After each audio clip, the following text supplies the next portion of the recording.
A manchete é: Ciro Gomes pede generosidade a Lula e sugere que o petista seja candidato a vice em 2022.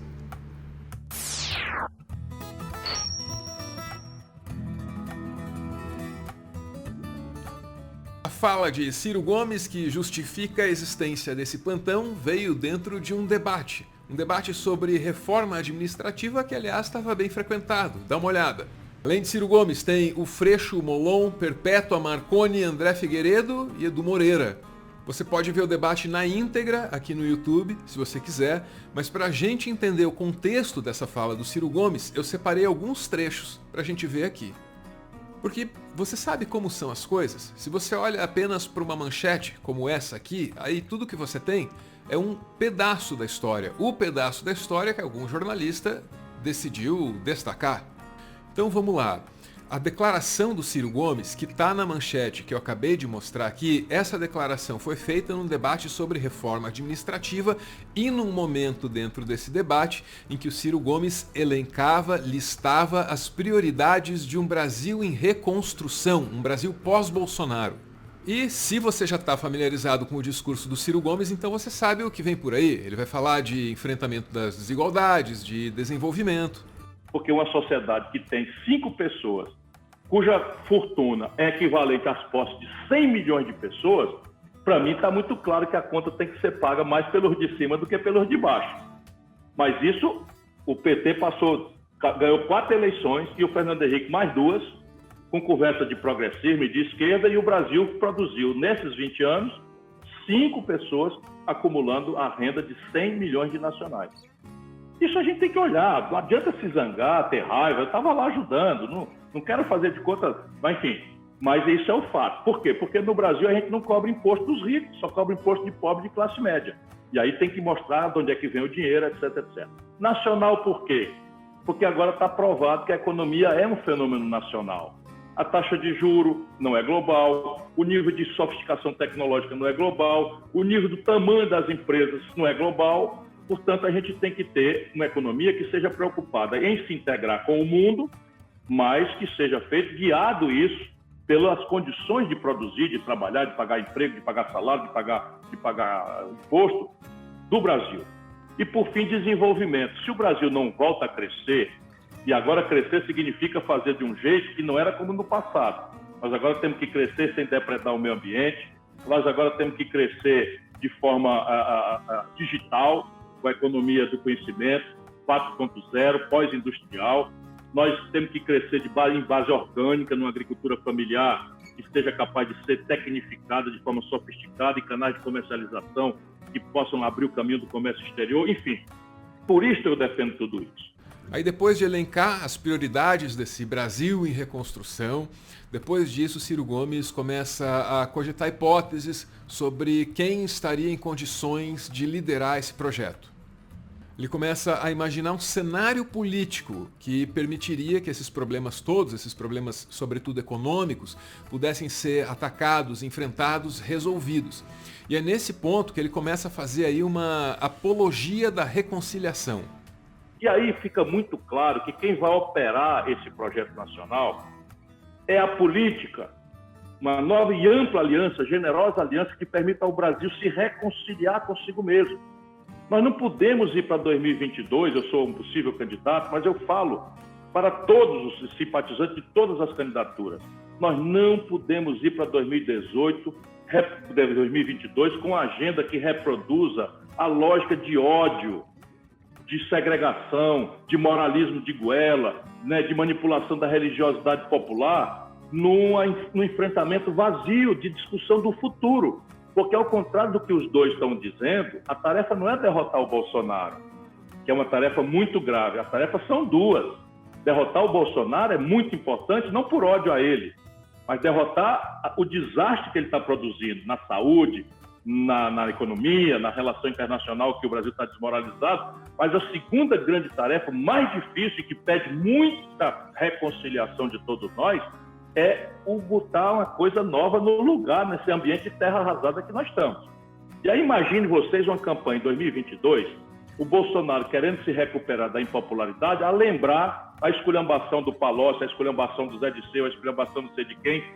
E é depois de fazer essa previsão, depois de dar esse aviso, quem sabe profético aí, de que a esculhambação do Palocci será lembrada em 2022, é depois disso que ele vem com aquela conversa de generosidade, Cristina Kirchner, etc. E claro, é nesse ponto aí que ele dá luz à manchete Ciro pede generosidade e sugere Lula vice em 2022. É fazer de novo a campanha antipetista em cima dos exemplos, porque, infelizmente, o Gedel Vieira Lima botou mesmo 51 milhões de reais no bocado de mala. E as imagens vão vir tudo para a televisão. Infelizmente, o Palocci devolveu 100 milhões de reais e fez uma delação premiada. Essas imagens vêm tudo para a televisão. E do outro lado, o cabo dizendo que os filhos do Bolsonaro são ladrão e tal. É isso. À luz do que nós conversamos hoje aqui, de um sistema econômico destruído, de um colapso em frangalhos. Então, a política tem que ter essa capacidade e é um fim de ciclo. Sabe, a gente devia pedir generosidade a quem já teve a oportunidade, como o Lula, que é um grande líder da história brasileira, mas a gente devia pedir a ele que se compenetrasse, e que não imitasse o exemplo desastrado, do Maduro na Venezuela ou o exemplo desastrado do Evo Morales na Bolívia, e que olhasse o que a Cristina Kirchner fez na Argentina, em que, tendo a força grande, deu um passo para trás e ajudou a Argentina a se reconciliar, não tanto generosamente quanto eu quero para o Brasil. Até porque a direita brasileira, ela vai largar o Bolsonaro ao mar e vai tentar se reciclar aí com a carinha qualquer e vão fazer a propaganda e isso o Brasil não aguenta mais. É verdade que essa fala mais recente do Ciro Gomes é até mais branda do que muitas das anteriores dele sobre o PT. Agora, de qualquer forma, embora tenha sido até mais delicado dessa vez, o Ciro Gomes não voltou atrás em nada do que ele disse nos últimos tempos sobre o Lula ou o partido dele.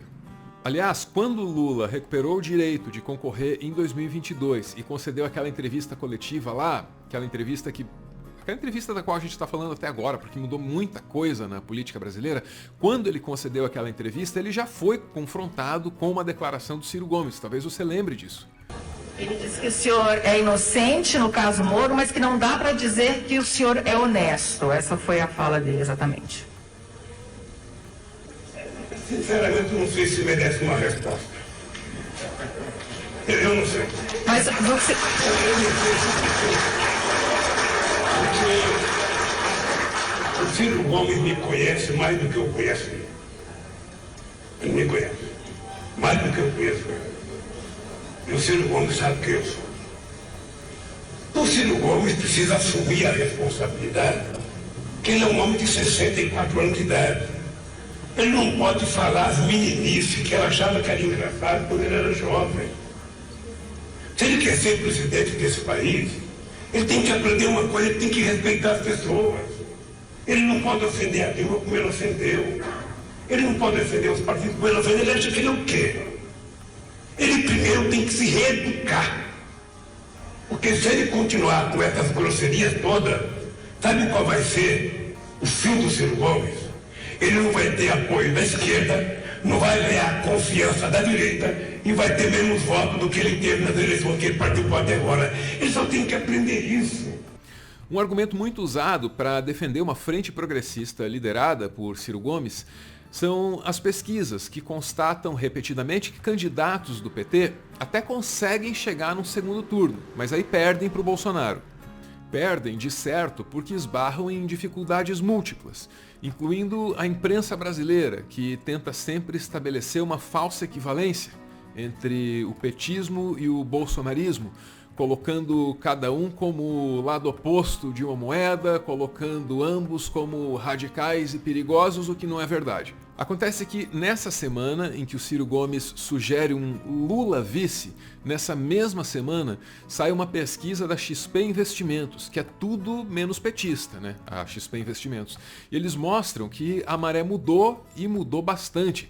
Essa pesquisa pode estar mostrando a expressão máxima daquilo que a gente convencionou chamar de efeito Lula. Nessa pesquisa da XP você descobre que o Lula poderia sim vencer Bolsonaro no primeiro turno e ao chegar no segundo turno venceria inclusive ampliando a margem sobre o concorrente. O Lula terminaria com 42% e o Bolsonaro com 38%. É claro que isso é o retrato do momento e tudo poderia mudar. Mas é necessário reparar que, embora houvesse uma tendência de crescimento de Lula e queda de Bolsonaro, uma tendência constatada já desde 2020, embora essa tendência já estivesse lá, essa tendência se acentua e a virada acontece depois da decisão lá do Fachin que tornou Lula elegível. Essa pesquisa também trabalhou com outros cenários, com outras configurações de segundo turno do Brasil de 2022. E as constatações são interessantes. Vamos dar uma olhada. Do jeito que as coisas estão agora, Bolsonaro, num segundo turno, empataria tecnicamente com o Sérgio Moro. Ele também venceria Huck no segundo turno e no caso do Ciro Gomes, a gente teria um outro empate técnico, só que com uma boa margem de indecisos ali para poder trabalhar em cima. De qualquer forma, o que a pesquisa aponta é isso aí. Lula teria uma vitória mais segura sobre Bolsonaro em 2022. Então, se o PT não dava sinais de ceder, de abrir espaço, de abrir mão do seu protagonismo na próxima eleição, se o PT já não dava nenhum desses sinais, agora, com esses números, é que a coisa ficou mais improvável ainda de acontecer. E aqui eu preciso destacar um fenômeno que é comum em política, mas que é engraçado mesmo assim.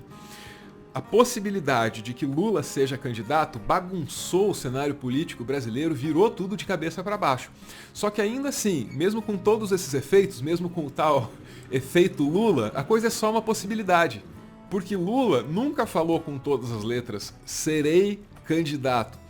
Dá uma olhada nessa entrevista que ele concedeu, aliás, ele tem conversado muito com a imprensa internacional, dá uma olhada nessa entrevista que ele concedeu para a TV Portuguesa, foi no dia 2 de abril agora. O ex-presidente não quer falar sobre se vai candidatar-se ou não, mas parece estar um pouco em campanha eleitoral. A minha pergunta é não é se vai candidatar, mas se admite essa possibilidade.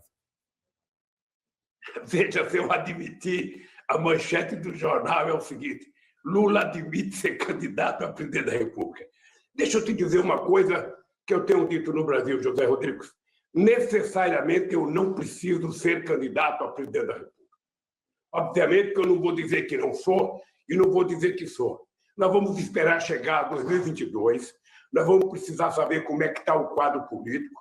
A única verdade que eu sei é que o Bolsonaro não pode continuar governando o Brasil, porque o Brasil é um país generoso. Agora veja o que acontece quando o Lula fala sobre se a idade dele seria um impedimento ou não para que ele concorresse em 2022. Se for necessário, eu posso te dizer, sabe, que o Biden é mais velho do que eu. Ou seja, quando eu for candidato, eu vou ter um ano a menos do que ele. Portanto, se eu estiver com saúde e for necessário cumprir mais uma tarefa, pode ficar certo que eu estarei na briga. Mas não é a minha prioridade pessoal. Noto que afirmou quando eu for candidato. Foi sagaz esse âncora, hein? Do jeito que as coisas estão agora, é bem provável que um dia a gente abra esse plantão aqui dizendo Lula admite ser candidato em 2022. Mas acontece que isso é o Brasil. Um lugar instável em que tudo muda o tempo todo. E como eu já disse aqui, no Brasil morre-se de tudo, menos de tédio. Para continuar fazendo conteúdo e, quem sabe, expandir o projeto, o Meteoro depende de contribuições. A chave Pix do canal é essa aí, pixmeteoro@gmail.com. Você pode ajudar, mas claro, só se você quiser. Muito obrigada por ver esse vídeo até o final.